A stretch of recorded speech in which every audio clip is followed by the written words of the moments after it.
तो क्या हाल चाल सत श्री अकाल, मैं हूं नियॉन मैन एंड गाइस आज हम लोग बात करने वाले अश्नीर ग्रोवर के बारे में। बस उससे पहले एक छोटा सा रिक्वेस्ट है गाइस कि आप में से 46% लोग जो मेरे वीडियोस देखते हो वो सब्सक्राइब करके नहीं रखे हो, तो सब्सक्राइब कर लो यार। ऐसे ही कंसिस्टेंसी मेंटेन करने में आपके भाई को मोटिवेशन मिलता है। Anyways coming back to Ashneer Grover, क्या अश्नीर ग्रोवर इस टॉपिक से रिलेटेड गलत थे? या रिसेंटली वो एक कॉलेज गए थे एंड स्टूडेंट के क्वेश्चन पर उन्होंने अपना ओपिनियन दिया था on the topic of notice period and non compete laws. Well, job छोड़ने के बाद हमें नोटिस पीरियड सर्व करना होता है ना, उसी से रिलेटेड। सो या लेबर लॉ एडवाइजर एक रिप्लाई वीडियो अपलोड किया ऑन दिस टॉपिक, आप खुद देख सकते हैं उन्होंने क्या कहा। नोटिस पीरियड, नॉन कम्पीट, इनमें से एक भी लॉ कोर्ट में एनफोर्सेबल ही नहीं है। मेरे को आज तक एक बंदा दिखा दे जो बोल रहा हो कि मेरी कंपनी ले गई कोर्ट और कोर्ट ने मेरे अगेंस्ट ऑर्डर दे दिया।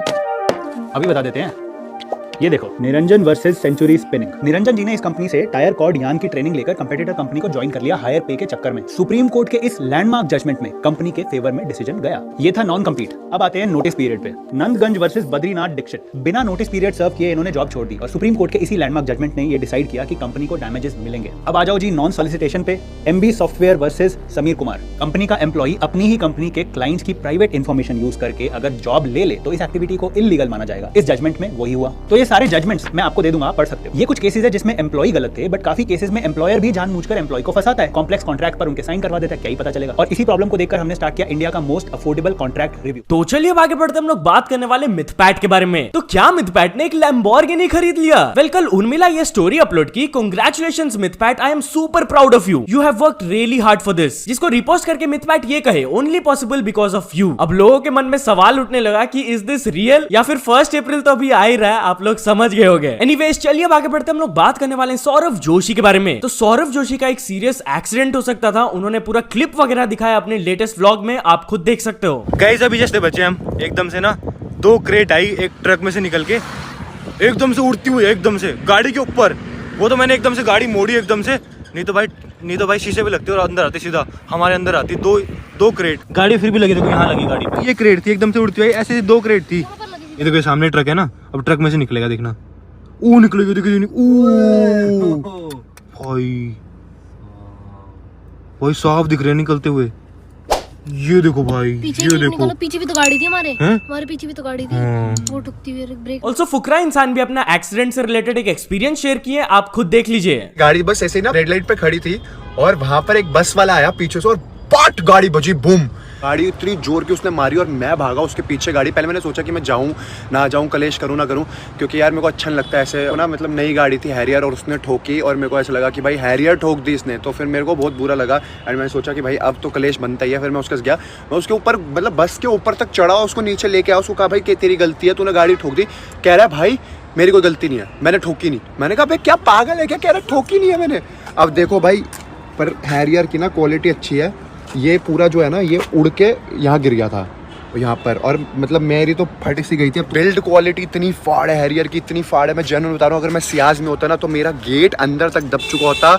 मैं कह रहा हूँ मेरे को भी चोट लग सकती थी, वो इतना गंदा कोलिजन था। तो चलिए अब आगे बढ़ते हम लोग बात करने वाले बियर बाइसेप्स के बारे में। तो रिसेंटली बियर बाइसेप्स का एक मीम फॉर्मेट काफी ज्यादा वायरल जा रहा है, आप देख सकते हो यही वाला। बेसिकली जब उनके पॉडकास्ट में कोई आगे से बात कर रहा होता है तब वो ऐसे सर हिलाते हैं ऊपर नीचे, हाँ ना करते हैं। तो इसी मीम को बियर बाइसेप्स रिक्रिएट करते हुए ये वीडियो अपलोड किए। Me when she says she discovered me from meme pages and not the 500 podcasts I've recorded. And caption में भी उन्होंने कहा YouTuber found publicly humiliating himself in Goa. What began as a relaxation trip has now unleashed his dank memer personality. Anyways चलिए अब आगे बढ़ते हम लोग बात करने वाले विराट कोहली के बारे में। तो विराट कोहली अपने क्लास 10 बोर्ड एग्जाम्स का मार्क्स रिवील किए। जहाँ मार्कशीट आपके सामने, आप पॉज करके सारे सब्जेक्ट्स का मार्क्स रीड कर सकते हो। मेरे को कमेंट सेक्शन में बताना कि आपको विराट कोहली से क्लास 10 में कम आया था या ज्यादा। तो चलिए अब आगे बढ़ते हम लोग बात करने वाले रुचिका सतकर के बारे में। सो रुचिका इज इन्फ्लुएंसर एंड वो जब एक वीडियो रिकॉर्ड कर रही थी तब उनके कैमरा में एक क्रेजी इंसिडेंट कैप्चर हुआ। आप वीडियो देख लो, समझ आ जाएगा।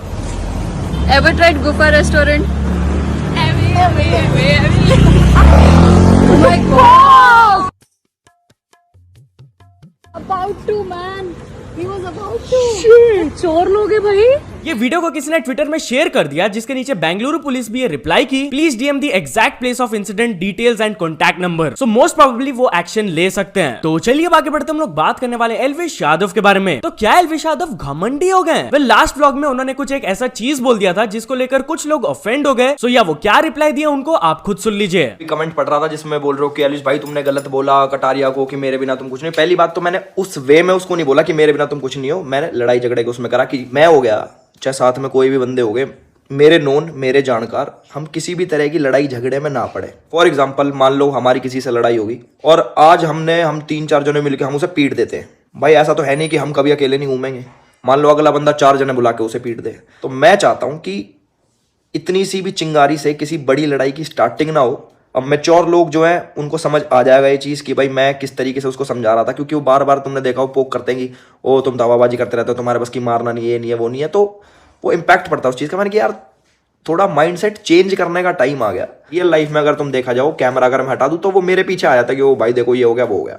प्लीज़ ऐसी चीज़ों से जज मत करो कि भाई एल्विश भाई तुम में घमंड आ गया। पब्लिक थोड़ी सेंसिटिव है, नो भाई, यार दोस्तों को अपनी इक्वेशन होती है। आप भी अपने यार दोस्तों में खूब गाड़ी बकते होगे, वे बकते होंगे, आपस में मजाक मस्ती चलता होगा, तो इसकी वजह से किसी को जज नहीं करते कि भाई तुमने ऐसा बोल दिया उसको बोल दिया। तो चलिए आगे बढ़ते हम लोग बात करने वाले न्यूज बॉय के बारे में। तो न्यूज बॉय को एक बड़े यूट्यूबर ने लीगल नोटिस भेज दिया। जहां गाइस उन्होंने 20 मिलियन प्लस सब्सक्राइबर्स वाले एक यूट्यूबर का न्यूज कवर किया था। ही बेसिकली रेड एन आर्टिकल जहां से मोस्टली हम लोग को न्यूज मिलता है, एंड उस आर्टिकल में एक गलत इन्फॉर्मेशन था जिसको वो अपने वीडियो में बता दिए थे, जिसके वजह से उनको ये लीगल नोटिस मिला। So he had to crop that video. Next video में उन्होंने करेक्शन भी कर दिया, लॉयर से भी बात कर लिया, एंड अब सॉर्टेड है। तो चलिए आगे बढ़ते हम लोग बात करने वाले सलोनी आपा के बारे में। क्या सलोनी आपा ने एक यूट्यूबर को कॉपीराइट स्ट्राइक दिया? वेल, कोको रोस्ट उनके ऊपर एक वीडियो अपलोड की थी, जिसके बाद that video was taken down and उन्होंने ट्वीट करके बताया, roasters community attention please see the hypocrisy of Saloni Apa. पूरी दुनिया को गाली देने वाली से एक क्लीन रोस्ट बर्दाश्त नहीं हुआ। Anyone can check if I am wrong. इसके ऊपर पीपो भी अपना ओपिनियन शेयर करते हुए ये ट्वीट किए, it's unfortunate to see Saloni Singh better known as Saloni Apa in spite of being a big creator, specially the one who roast others, doing this to a way smaller creator. I see Coco Roast has only spit facts and doesn't deserve a strike. Clearly Saloni's ego made her misuse the copyright policy on YouTube, a very similar case to what Mumbaikar Nikhil did to Papa Okas in the past. So yeah, according to him सलोनी आपा ने ये चीज गलत किया, उनको strike नहीं देना चाहिए था। तो चलिए अब आगे बढ़ते हम लोग बात करने वाले हैं आदि पुरुष मूवी के बारे में। तो फाइनली आदि पुरुष का एक नया पोस्टर रिलीज किया विद द रिलीज डेट जो कि है 16 जून 2023, बट काफी सारे लोग इस पोस्टर से खुश नहीं है। जी हाँ, कुछ कमेंट्स मैं आप लोगों को दिखा देता हूँ। फर्स्ट ऑफ ऑल किसी ने कहा expectations, hi guys trust me he is the hero, Prabhas just doesn't fit in the role of Sriram, difficult to accept him, better than the previous one but still looks like AI generated, editing should be much better on the cover, people have expectation with this movie। and जब BNF TV अपना ये वाला photo post किए तो इसके नीचे comic verse reply दिए, still better than आदि पुरुष पोस्टर। सो या पर्सनली आपको ये कैसा लगा पोस्टर, मेरे को कमेंट्स में जरूर बताना। तो चलिए अब आगे बढ़ते हम लोग बात करने वाले अमित भड़ाना के बारे में। सो अमित भड़ाना अपना नया सॉन्ग का रिलीज डेट बता दिए, जी उन्होंने ये पोस्ट करके कहा 6 अप्रैल को लेगेसी लॉक कर लो तारीख। तो चलिए अब आगे बढ़ते हम लोग बात करने वाले एक वेरी शॉकिंग इंसिडेंट के बारे में। जहां तमिलनाडु से ये इंसिडेंट है of a 9-year-old girl who committed suicide after her father asked her to study. जहां इस रिपोर्ट में बताया गया कि लास्ट 6 महीनों से वो रील्स बहुत अपलोड कर रही थी। She had uploaded approximately 70 reels and उसके आसपास के लोग जैसे कि फ्रेंड्स एंड नेबर्स उनको रील्स क्वीन रेफर करते थे। तो एलिजेडली जब उसके फादर एक दिन बोल दिए कि जाके पढ़ाई करो, उसके बाद ये शॉकिंग इंसिडेंट हुआ। तो चलिए अब कुछ अचीवमेंट्स के बारे में बात करते हैं। तो first of all dream wheels 1M ने कंप्लीट कर चुके हैं 100 के सब्सक्राइबर्स। देन फंडा गेमर ने भी कंप्लीट कर चुके हैं 100 के सब्सक्राइबर्स। देन ओयस शो ने कंप्लीट कर चुके हैं 1 million subscribers. Then Anshu Bisht ने कंप्लीट कर चुके हैं 4 million subscribers. And finally the king को मिल चुका उनका silver play button. So many many congratulations to all of them. तो चलिए अब एक इंटरनेशनल स्टोरी के बारे में बात करते हैं which is related to mister Beast. तो रिसेंटली मैंने आप लोगों को बताया था कि मिस्टर बीस्ट का एक टिकटॉक वायरल जा रहा है जहां पर वो एक वेट्रेस को एक गाड़ी टिप कर दिए थे। बट अपेरेंटली इसमें भी कुछ लोग एक रीजन ढूंढ लिए मिस्टर बीस्ट को हेट करने के लिए। जहां आप ये गाड़ी देख सकते हो, इसका रैप को लेके लोग क्रिटिसाइज कर रहे हैं कि रैपिंग बहुत खराब है एंड वो अपने चॉकलेट कंपनी फीस्टेबल्स का लोगो लगा दिया जो कि बहुत ही खराब दिख रहा है। स्पेशली ये वाला वीडियो बहुत ज्यादा वायरल जा रहा है। Has anyone ever tipped a car? Oh my, you're... Y'all want to see the car? Holy! Wow, Mr. Beast. Thank you so much for giving me the leftover Mr. Beast company car. I love the logos and the lightning bolt on it. I'm gonna love driving this to my waitressing job every day. तो या तो चलो दोस्तों, आज के video के लिए बस इतना ही। अगर आपको ये वीडियो थोड़ा सा भी पसंद आया हो तो लाइक कर देना, चैनल को अभी तक सब्सक्राइब नहीं किया हो तो जल्दी से जल्दी सब्सक्राइब भी कर लेना। न्यूज सबमिशन का लिंक डिस्क्रिप्शन में, वहां से जाके आप कुछ न्यूज भेजोगे तो आपको क्रेडिट्स भी मिल सकता है मेरे डिस्क्रिप्शन में। सो ऐसे सपोर्ट करते रहना। मिलते हैं नेक्स्ट वीडियो में, टिल देन बाय बाय।